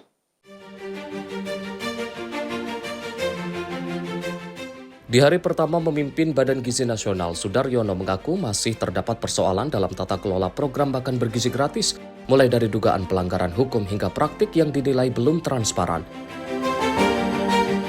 Menurut Sudaryono, reformasi akan difokuskan pada pembangunan sistem kerja yang lebih akuntabel. Ia menegaskan BGN tidak lagi bergantung pada arahan individu, melainkan pada aturan, prosedur, dan sistem yang terukur. Dengan pendekatan ini, mantan Wakil Menteri Pertanian tersebut berharap setiap prosesnya dapat berjalan lebih transparan, konsisten, dan dapat diawasi. Jadi harus optimis, kita bisa selesaikan persoalan ini, dan kita yakin bahwa program ini baik dan bisa tata kelolanya kemudian kita perbaiki. Yang tadinya gelap harus jadi terang, yang tadinya mungkin nggak transparan harus transparan, yang tadinya mungkin manual, tergantung sama person-person orang-orang, tidak boleh lagi tergantung sama person-person, harus bisa by system, trust in system, saya mengatakan. Kalau tadinya mungkin semua sesuai arahan si ini, sesuai arahan si itu, nggak ada. Kita sesuai dengan juklak-juknis, aturan, dan sistem yang kita bangun. Selain memperkuat sistem internal, Sudaryono juga membuka ruang pengawasan dari masyarakat dan media. Ia meminta setiap temuan dugaan penyimpangan di lapangan segera dilaporkan agar dapat ditindaklanjuti.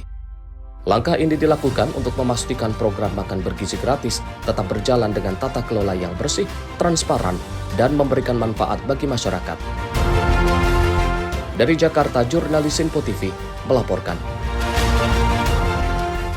Kepala Badan Gizi Nasional Sudaryono menyatakan pihaknya mendukung pembentukan Dewan Pengawas di lingkungan BGN. Menurutnya, kehadiran Dewan Pengawas akan memperkuat pengawasan dan mendorong tata kelola program makan bergizi gratis agar lebih transparan dan akuntabel.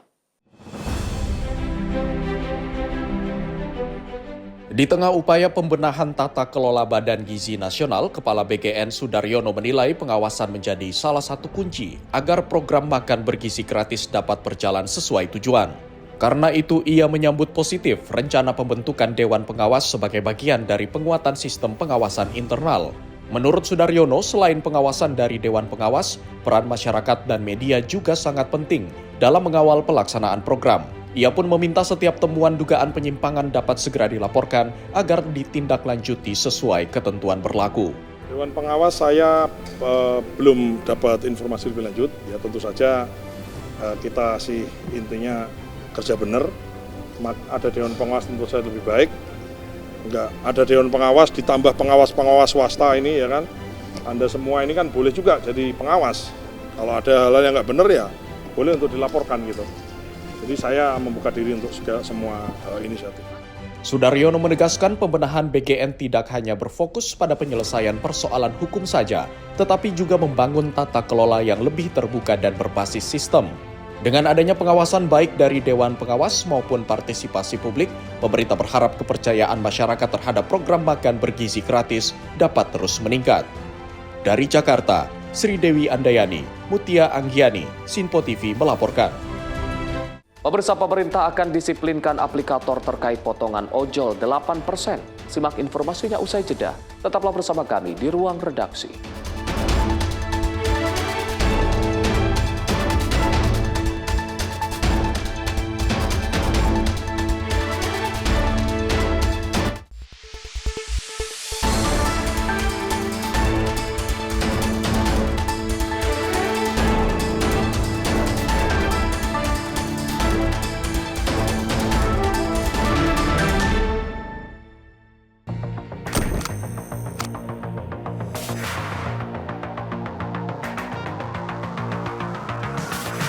Setiap hari, beragam peristiwa tersaji tak pernah lepas dari sorotan kami.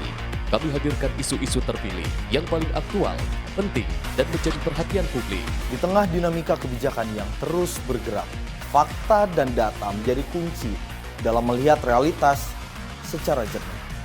Menyajikan informasi mendalam, didukung analisis ahli untuk pemahaman yang lebih utuh. Sorotan utama hanya di Sinpo TV.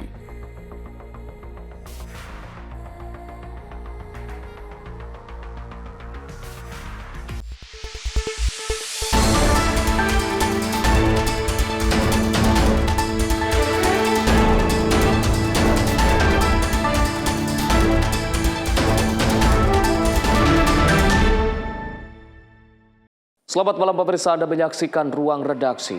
Menteri Sekretaris Negara Prasetyo Hadi mengungkapkan pihaknya akan menertibkan kedisiplinan sejumlah aplikator mengenai kebijakan pemotongan terhadap ojol sebesar 8%. Prasetyo menyebut meski kebijakan potongan 8% telah berlaku, namun ada beberapa hal yang perlu diperbaiki. Kebijakan pemotongan terhadap ojol sebesar 8% telah resmi berlaku pada 1 Juli 2026. Namun pemberlakuan kebijakan tersebut pemerintah mengaku terdapat sejumlah hal yang perlu diperbaiki di lapangan. Oleh karena itu pemerintah nantinya akan menertibkan kedisiplinan ke sejumlah aplikator.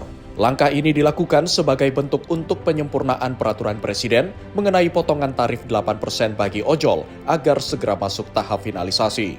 Meskipun memang ada beberapa teman-teman aplikator yang perlu kita tertibkan kedisiplinannya. Jadi salah satu yang tadi disampaikan itu. Berkenaan dengan masalah perpresnya, tadi sudah sampaikan Pak Dasko, sedikit lagi mau kita sempurnakan karena kita masih perlu ada satu kali pertemuan lagi dengan teman-teman asosiasi ojol. Ya tadi, ini kan sudah sampaikan sudah berlaku selama ini meskipun belum ada perpresnya. Tapi masih ada beberapa yang realisasi di lapangan itu perlu diperbaiki, perlu disempurnakan. Itulah yang tadi disampaikan kepada kami sebagai bahan untuk penyempurnaan isi perpresnya. Target bisa Minggu depan kita biar segera selesai semua. Dari Jakarta, Fahrizal Ahmad Amin, Sinpo TV melaporkan. Sementara itu, pimpinan DPR dan pemerintah menggelar rapat koordinasi bersama Koalisi Ojek Online Nasional di Kompleks Parlemen Senayan, Jakarta pada Kamis pagi. Rapat tersebut membahas tindak lanjut peraturan Presiden atau Perpres mengenai aturan potongan komisi ojol sebesar 8%. Pimpinan DPR dan pemerintah menggelar rapat koordinasi bersama Koalisi Ojek Online Nasional di Kompleks Parlemen Senayan, Jakarta pada Kamis pagi. Rapat koordinasi dipimpin langsung oleh Wakil Ketua DPR, Dasko, dengan membahas tindak lanjut peraturan Presiden atau Perpres mengenai aturan potongan komisi ojol sebesar 8%. Dasko mengatakan pembahasan peraturan ojol kini telah memasuki tahap akhir sebelum penyempurnaan. Oleh karena itu, pimpinan DPR bersama pemerintah sepakat untuk melakukan pertemuan kembali pada pekan depan yang nantinya akan difinalisasi. Ya, hari ini kami kembali mengadakan rapat koordinasi untuk menyempurnakan Perpres tentang ojol yang alhamdulillah sedikit lagi sudah final. Nah, tadi kami sudah sepakat bahwa tim akan bertemu sekali lagi untuk kemudian finalisasi. Demikian. Salah satu perpresnya dibahasnya terkait apa? Ya, tadi kita sudah juga mendengar dari Koalisi Ojol Nasional menerima masukan dari mereka tentang bagaimana tarif yang selama ini dari pemberlakuan kemudian 9,28% itu berjalan dan evaluasinya demikian. Dari Jakarta, Fahrizal Ahmad Amin, Sinpo TV melaporkan. Tim Ekspedisi Patriot 2026 mendapat antusiasme sangat tinggi dari generasi muda Indonesia. Wakil Menteri Transmigrasi Viva Yoga Mauladi menyatakan, misi tim Ekspedisi Patriot adalah meningkatkan kualitas SDM dan pengembangan potensi daerah transmigrasi. Pendaftaran tim Ekspedisi Patriot 2026 mendapat antusiasme sangat tinggi dari generasi muda Indonesia. Merespon itu, Wakil Menteri Transmigrasi Viva Yoga Mauladi mengatakan, seleksi yang dilakukan semakin diperketat mengingat nantinya para peserta akan dikirim ke 53 kawasan transmigrasi di Indonesia. Menurutnya, misi utama dari tim Ekspedisi Patriot adalah menghadirkan sumber daya manusia yang berkualitas, yang mampu mengajak masyarakat transmigrasi untuk melakukan perubahan, hingga meningkatkan potensi alam unggulan di masing-masing daerah. Ya, memang proses seleksinya relatif agak ketat, dan terutama dari sisi kesehatan fisik dan non-fisik itu yang kita utamakan, karena perjalanan menuju ke tempat tujuan di kawasan transmigrasi itu tidak mudah. Butuh kekuatan fisik, butuh integritas, butuh semangat untuk mencapai tujuan dari tim Ekspedisi Patriot, yaitu ingin menghadirkan sumber daya manusia yang berkualitas untuk menjadi inovator, menjadi kreator, dan mampu untuk mengajak masyarakat di kawasan transmigrasi untuk melakukan perubahan, melakukan peningkatan terhadap potensi apa yang ingin dikembangkan di kawasan transmigrasi, dan dilakukan secara ilmu pengetahuan. Antusiasme dan keberagaman peserta jadi bukti tingginya semangat generasi muda Indonesia untuk turut berkontribusi dalam pembangunan nasional melalui kawasan transmigrasi. Dari Jakarta, Seli Siregar, Ahmad Amin, Sinpo TV melaporkan. Pemirsa, program bedah rumah oleh pemerintah menghadirkan kesejahteraan dalam permukiman bagi masyarakat di tanah air. Untuk Provinsi DKI, 10.300 rumah ditargetkan tercapai hingga akhir tahun nanti.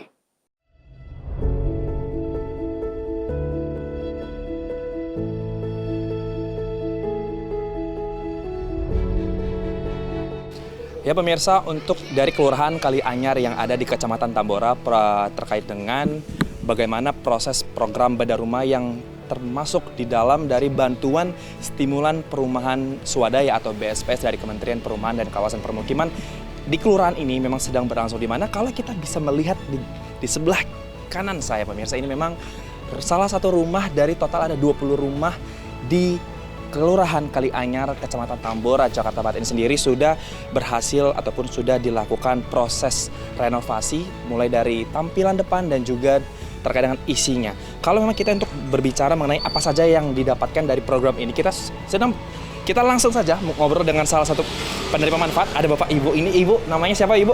Ibu Sugiatmi. Ibu Sugiatmi. Halo Iya. Ibu. Bapak namanya? Pak Alin. Pak Alin. Bapak, mungkin Pak boleh Bapak boleh sedikit sini. Pak, mungkin boleh digambarkan Pak mengenai proses dari renovasi dari rumah Bapak Ibu ini seperti apa Pak? Sebelum dan sesudahnya begitu. Tadinya ya pendek ya. Ini atapnya pendek, jadi sekarang udah dapat bantuan, alhamdulillah. Jadi nggak itu lagi, jadi masuk nggak apalah, nggak nunduk gitu. Mungkin Ibu boleh ajak kita untuk melihat apa saja yang berubah dari proses renovasi di rumah ini. Boleh lihat ruang sini, ruang itu tamu.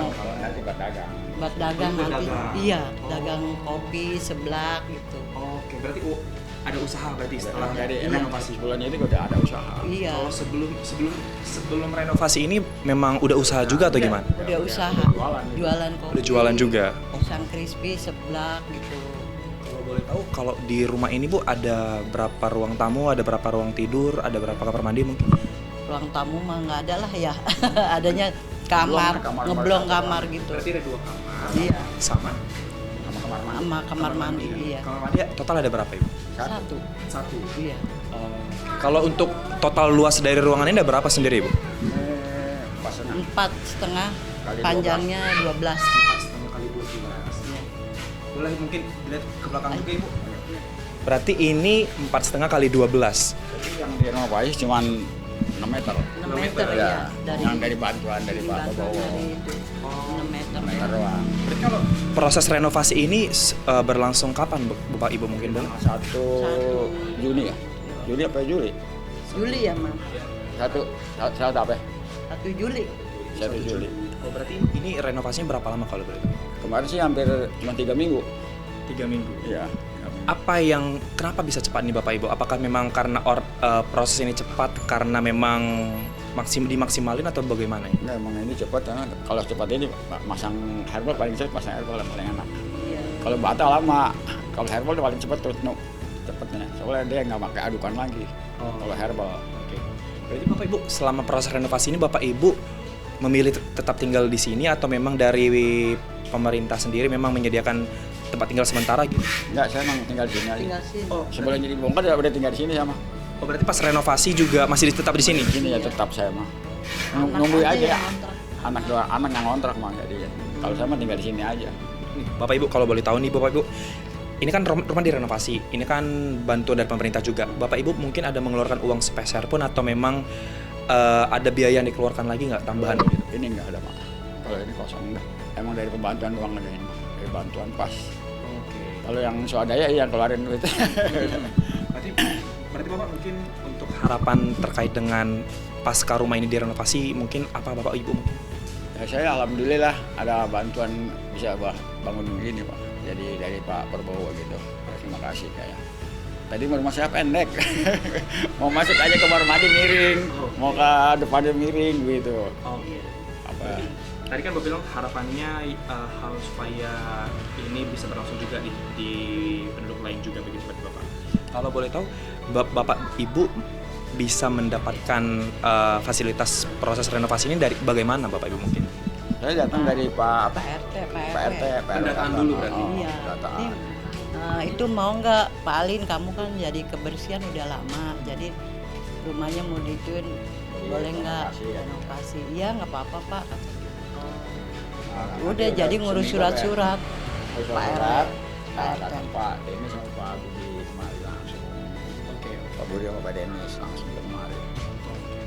Oke, siap Bapak Ibu, terima kasih banyak sekali lagi atas waktunya. Selamat atas proses renovasi ini sudah berlangsung dan sedang berjalan begitu Bapak Ibu.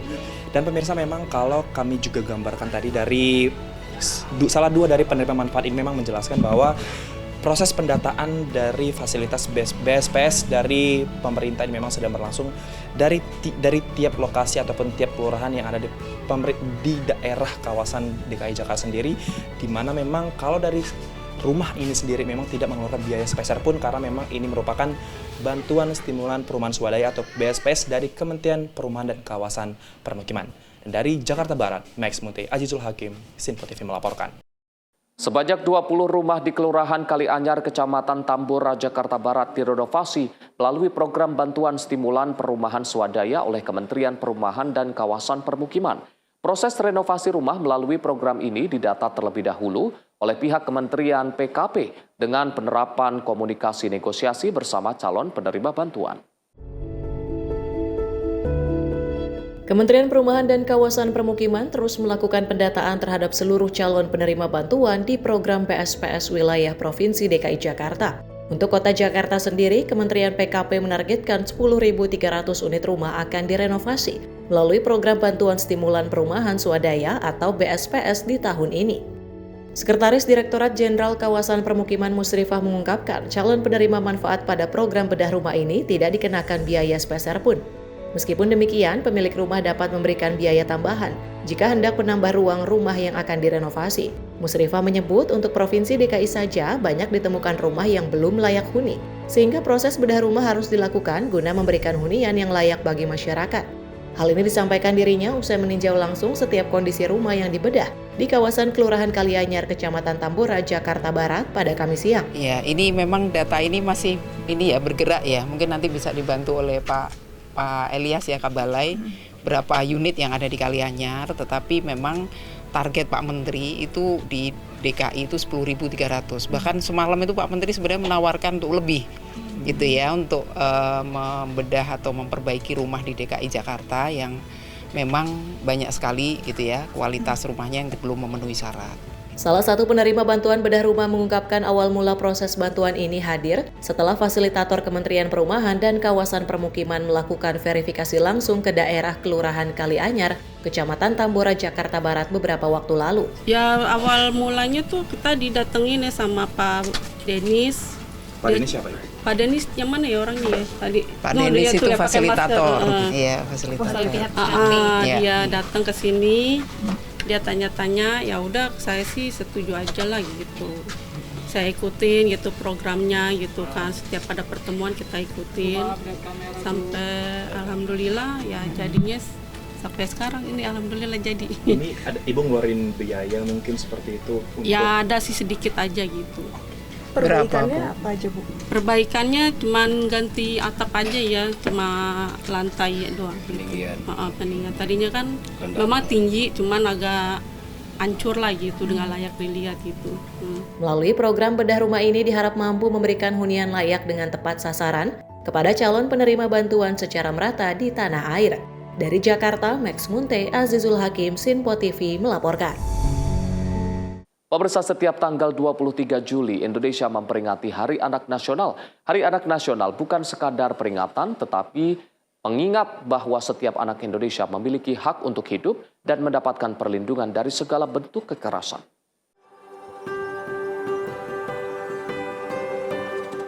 Indonesia memperingati Hari Anak Nasional setiap tanggal 23 Juli. Setiap anak berhak hidup, tumbuh, belajar, bermain, berpartisipasi, dan mendapatkan perlindungan. Hari Anak Nasional dilaksanakan hingga menjangkau seluruh Indonesia, menghadirkan ruang yang aman, ramah anak, inklusif, dan penuh kegembiraan bagi seluruh anak Indonesia. Hari Anak Nasional bukan sekedar peringatan, tetapi pengingat bahwa setiap anak Indonesia memiliki hak untuk hidup, tumbuh, berkembang, belajar, bermain, berpartisipasi, dan mendapatkan perlindungan dari segala bentuk kekerasan dan diskriminasi. Mari wujudkan perlindungan anak di lingkungan keluarga, satuan pendidikan, ruang publik, dan ruang digital agar setiap anak Indonesia tumbuh aman, terlindung, dan bahagia. Tim redaksi Sinpo TV melaporkan.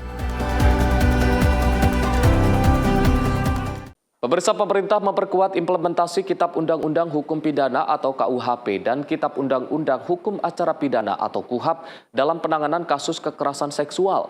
Upaya ini dilakukan melalui kolaborasi lintas kementerian untuk memastikan penegakan hukum lebih berperspektif korban, khususnya perempuan dan anak. Pemerintah resmi meluncurkan kick-off kolaborasi dan kerjasama antara Kementerian Hukum, Kementerian Pelindungan Pekerjaan Migran Indonesia, dan Kementerian Pemberdayaan Perempuan dan Perlindungan Anak untuk memperkuat implementasi KUHP dan KUHAP.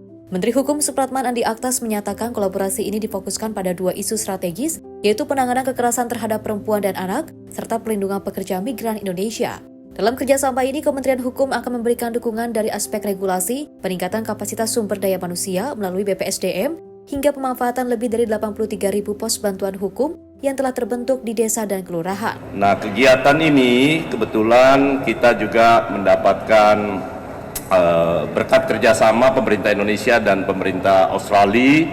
Saat ini ada Ibu Wakil Duta Besar untuk kegiatan yang berfokus kepada dua hal, yakni bagaimana implementasi KUHP dan KUHAP kita terkait dengan kekerasan terhadap perempuan, kemudian dan anak, dan juga perlindungan pekerja migran kita di luar. Nah, Kementerian Hukum sekali lagi akan mensupport kedua kementerian yang ada, dan tentu kita akan diskusi lebih banyak nanti dengan teman-teman dari NGO juga, ya, NGO semua terkait dengan kegiatan ini. Menteri Perlindungan Pekerja Migran Indonesia Mukhtaruddin juga menegaskan perlindungan pekerja migran menjadi prioritas pemerintah, mulai dari tahap sebelum keberangkatan, saat bekerja di luar negeri hingga kembali ke tanah air. Menurutnya, pelindungan menyeluruh tersebut tidak dapat dilakukan oleh satu kementerian saja, sehingga dibutuhkan sinergi dengan Kementerian Hukum dan Kementerian PPPA. Sesuai dengan arahan Bapak Presiden kepada kami Menteri Perlindungan Pekerja Migran adalah bagaimana kita memperkuat sisi pelindungan bagi pekerja migran Indonesia, baik sebelum, ketika, dan sesudah. Jadi perlindungan pekerja migran itu dari hulu sampai ke hilir. Ini amanah Bapak Presiden yang harus kami implementasikan dalam program. Nah, untuk melakukan pelindungan dari hulu sampai ke hilir, ini tidak mungkin hanya dilakukan oleh Kementerian P2MI. Dengan itu maka kita melakukan kerjasama dengan Kementerian Hukum dan juga Kementerian PPPA. Pemerintah berharap kolaborasi lintas kementerian ini tidak hanya memperkuat implementasi KUHP dan KUHAP, tetapi juga mendorong terwujudnya sistem penegakan hukum yang lebih efektif, inklusif, dan berpihak pada korban kekerasan seksual, perempuan, anak, serta pekerja migran Indonesia. Dari Jakarta, Sri Dewi Andayani, Roda Bayu, Simpo TV melaporkan. Kita beralih ke informasi lain. Pemirsa, rampungnya pembangunan jembatan Garuda tipe Armco di Desa Ongko, Kabupaten Polewali Mandar disambut penuh sukacita oleh masyarakat. Sebagai wujud rasa syukur, warga bersama prajurit TNI menggelar doa dan syukuran di atas jembatan yang menjadi akses penghubung antar wilayah tersebut. Suasana haru dan penuh kebahagiaan mewarnai rampungnya pembangunan jembatan Garuda tipe Armco di Desa Ongko, Kecamatan Campalagian, Kabupaten Polewali Mandar. Jembatan yang dicat dengan warna merah putih tersebut jadi simbol semangat kebangsaan, sekaligus harapan baru bagi masyarakat yang selama ini mendambakan akses penghubung yang lebih aman dan layak. Menyambut rampungnya pembangunan jembatan, warga bersama prajurit TNI menggelar doa syukur dan makan bersama di atas jembatan. Hidangan yang dibawa secara swadaya jadi wujud gotong royong, kebersamaan, serta rasa syukur atas hadirnya infrastruktur yang akan memudahkan aktivitas masyarakat. Dalam keterangannya, Dandim 1402 Polewali Mandar, Letkol Infantri Ihwan Arifin menyampaikan, pembangunan jembatan Garuda Armco merupakan bagian dari program strategis nasional yang diinisiasi Presiden Republik Indonesia Prabowo Subianto untuk meningkatkan konektivitas wilayah, terutama di daerah yang selama ini mengalami keterbatasan akses. Keberadaan jembatan diharapkan dapat memperlancar mobilitas warga, memudahkan anak-anak menuju sekolah, mempercepat akses layanan kesehatan, serta mendorong pertumbuhan perekonomian masyarakat. Sementara itu, Kepala Desa Ongko menyampaikan apresiasi dan terima kasih kepada pemerintah dan TNI atas terwujudnya jembatan yang telah lama dinantikan warga. Masyarakat pun berkomitmen untuk menjaga dan merawat jembatan agar terus memberikan manfaat bagi generasi mendatang. Jihan Nabila, Simpo TV melaporkan.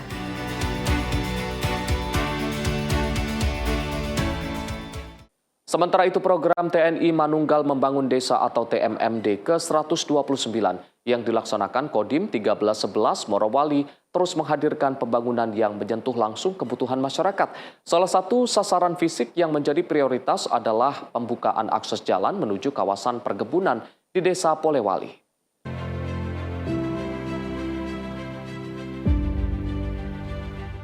Akses jalan yang terbatas menjadi kendala bagi masyarakat yang menjangkau kawasan perkebunan. Melalui program TMMD ke-129, Kodim 1311 Morowali, mulai melaksanakan pembukaan jalan guna mendukung kelancaran aktivitas dan mobilitas warga. Pembukaan jalan ini diharapkan dapat memperlancar akses menuju kawasan perkebunan sehingga mampu mendorong peningkatan perekonomian warga. Pekerjaan pembukaan jalan dilakukan secara bertahap demi melibatkan personel TNI bersama masyarakat setempat.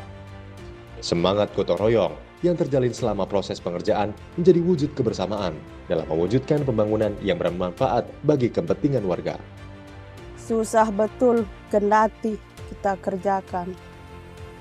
Karena belum ada jalan, susah betul kita menghadap di hutan. Tidak pusing, nggak ada rumput, kendati kita jalan cari kelapa, cari untuk makanan. Susah, banyak batu. Kendati kita tabrak dengan kaki, namanya orang cari kelapa. Kendati, tidak pusing batu. Melalui program TMMD ke-129 diharapkan akses jalan yang lebih baik dapat memberikan manfaat jangka panjang bagi masyarakat. Dari mempercepat distribusi hasil perkebunan, mempermudah aktivitas sehari-hari, hingga membuka peluang peningkatan kesejahteraan dan pembangunan desa secara berkelanjutan. Tim redaksi Simpo TV melaporkan. Polsek Manonjaya salurkan 1.200 liter air bersih untuk warga terdampak kekeringan di Desa Kamulyan, Tasikmalaya. Hal ini sebagai respon atas keluhan masyarakat yang mulai merasakan dampak berkurangnya sumber air bersih akibat musim kemarau. Kepedulian terhadap masyarakat yang terdampak musim kemarau kembali ditunjukkan jajaran Polsek Manonjaya. Bersama relawan penanggulangan bencana Manonjaya, kepolisian menyalurkan bantuan air bersih kepada warga yang mengalami kesulitan mendapatkan pasokan air di Kampung Marga Cinta, Desa Kamulian, Kecamatan Manonjaya, Kabupaten Tasikmalaya. Dalam kegiatan tersebut, sebanyak 1.200 liter air bersih didistribusikan kepada warga melalui satu titik penyaluran menggunakan kendaraan patroli milik Polsek Manonjaya. Kapolsek Manonjaya AKP Sony Alamsyah mengatakan, pendistribusian air bersih merupakan bentuk kepedulian Polri terhadap kebutuhan masyarakat yang sedang menghadapi keterbatasan akses air untuk kebutuhan sehari-hari. Menurutnya, kehadiran aparat kepolisian tidak hanya berfokus pada pemeliharaan keamanan dan juga ketertiban masyarakat, tetapi juga harus mampu memberikan solusi terhadap persoalan sosial dan kemanusiaan yang dihadapi warga. Kehadiran bantuan air bersih disambut positif oleh warga Kampung Marga Cinta. Sejak proses distribusi dimulai, masyarakat tampak antusias mengantri untuk mendapatkan pasokan air yang akan digunakan untuk memenuhi kebutuhan sehari-hari. Tim redaksi Simpo TV melaporkan.